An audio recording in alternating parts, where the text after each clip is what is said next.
Halo semuanya, kembali lagi bersama Dim Dim TV ya. Koleksi unit spring saya belum habis saya bahas, jadi sekarang saya mau bahas unit sniper ya, tapi tetap spring juga dari di Cobra, dan ini M1941 Johnson ya. Jadi ini mengadaptasi unit aslinya juga M1941 namanya Johnson. Johnson itu nama penemunya, pembuatnya, insinyur yang buatnya. Jadi ini mengadaptasi dari unit itu yang berasal dari Amerika ya, zaman Perang Dunia II.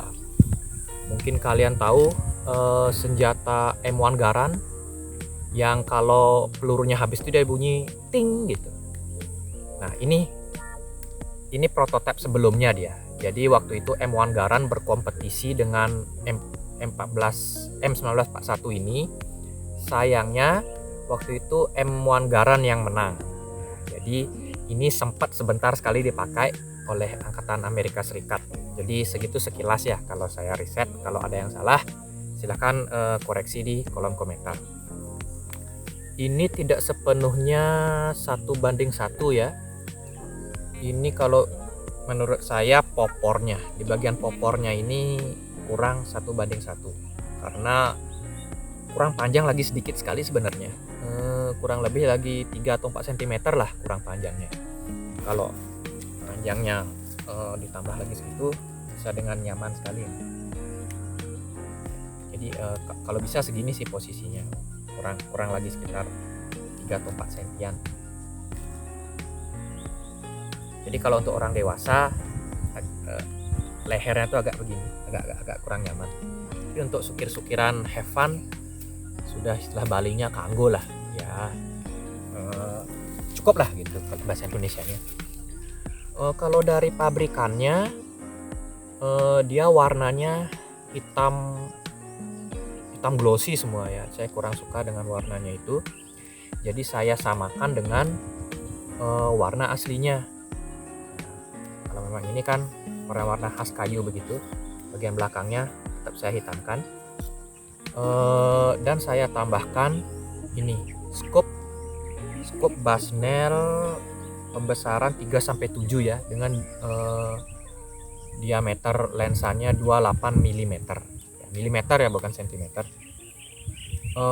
Saya sebenarnya banyak pilihan scope yang lain kayak pembesaran 3-9 yang diameternya 40 mm, ada yang 50 mm. Cuma untuk unit ini menurut pribadi saya pasnya yang 28 mili sih, karena kalau di atas 28 mili terkesan kok lebih besar skopnya ketimbang unitnya itu ya, tergantung selera kalian juga sih.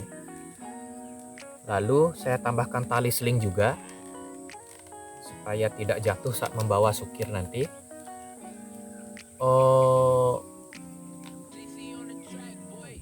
Oke, saya rasa itu untuk briefingnya. Untuk lebih jelasnya kita close up.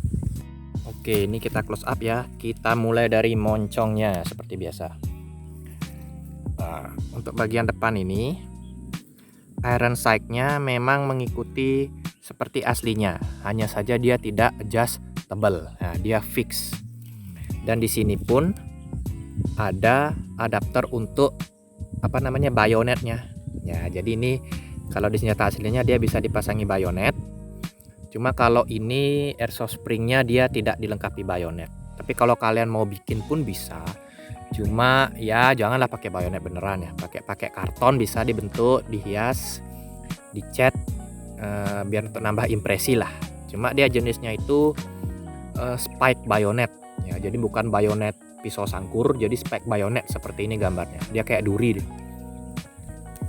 Oke, lalu ini outer barrelnya memang sudah terkenal. Kalau outer barrel, outer barrel Johnson ini terkenal bengkok ya. Bengkoknya memang tidak signifikan. Cuma kalau teman-teman hanya mengandalkan outer barrel dari pabrikan, maksudnya inbarnya tidak dipanjangkan sampai segini, karena inbarnya hanya sampai di sini saja. Pendek sekali dia inbar bawaan pabriknya. Jadi kalau hanya mengandalkan outer barrel dijamin akurasinya amburadul ya. Jadi tidak bagus akurasinya. Makanya saya tambahkan inbar sampai ujung sini ya. Kalau ya fokus, bentar, jauhin dikit. Nah itu inbarnya kelihatan, jadi sampai ujung itu, sehingga akurasinya jauh lebih baik lah. Lanjut ke handguardnya. Nah untuk handguard dan bodinya ini saya gunakan aksen kayu ya. Untuk trik mengecatnya, jadi saya menggunakan cat minyak ya.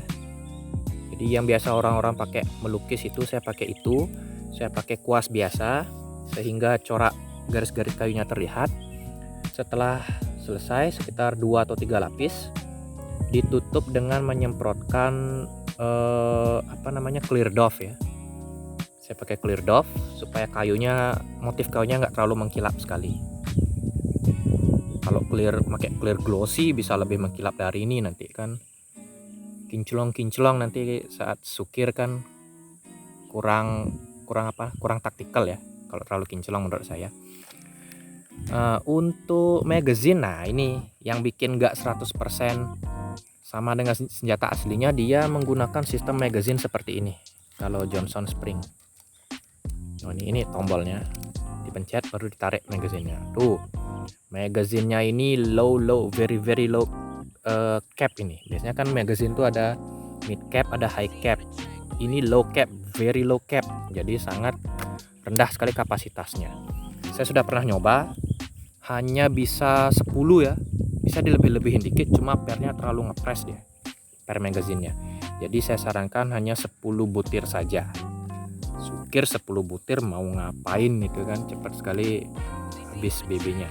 Jadi saya sarankan untuk yang pakai unit Johnson ini membeli magazine cadangan gitu ya, jadi biar enak reloadnya. Untuk di senjata aslinya, dia memasukkan pelurunya tuh dari sini sebenarnya. Di sini ada pintu untuk membuka, lalu pelurunya dimasukkan ke samping ini. Itu ya. Itu yang bikin beda dengan unit aslinya. Selesaikan dulu yang sisi kirinya. Untuk trigger tidak ada safety, jadi kalau sudah dikokang jarinya nggak boleh nakal. Untuk bagian popornya ya, ini mengikuti bentuk aslinya, ada serration bentuk kotak-kotak.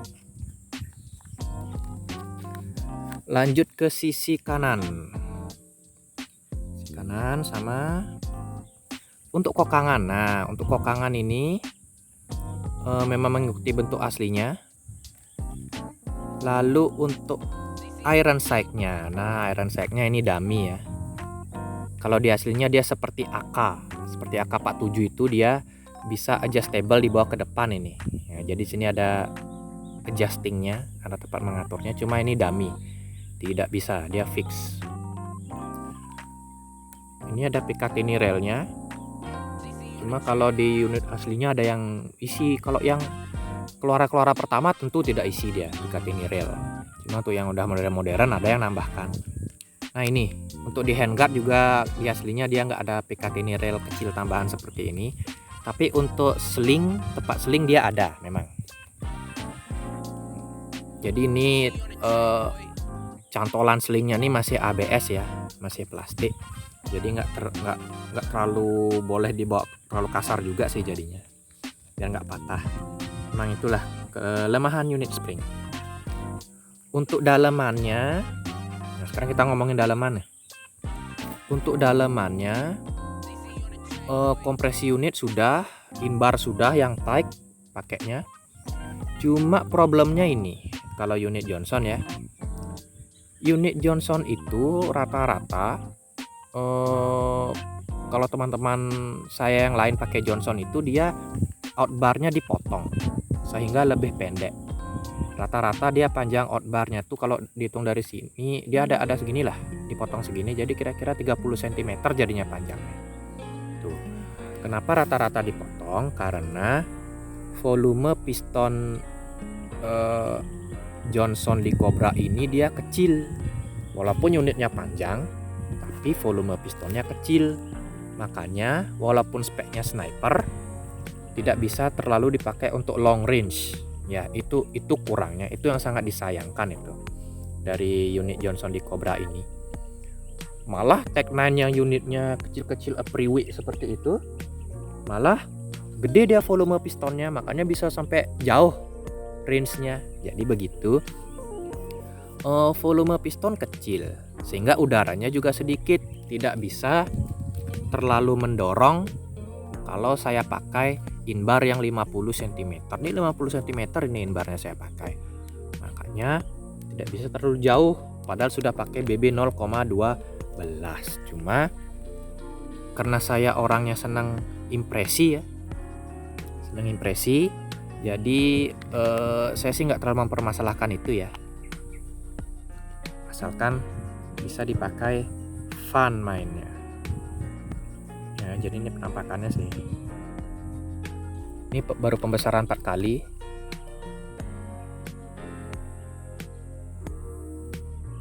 Jadi ini scope-nya adjustable juga ya. Untuk scope-nya ini sudah saya buatkan video terpisah juga, kalian bisa cari-cari lah di playlist channel saya.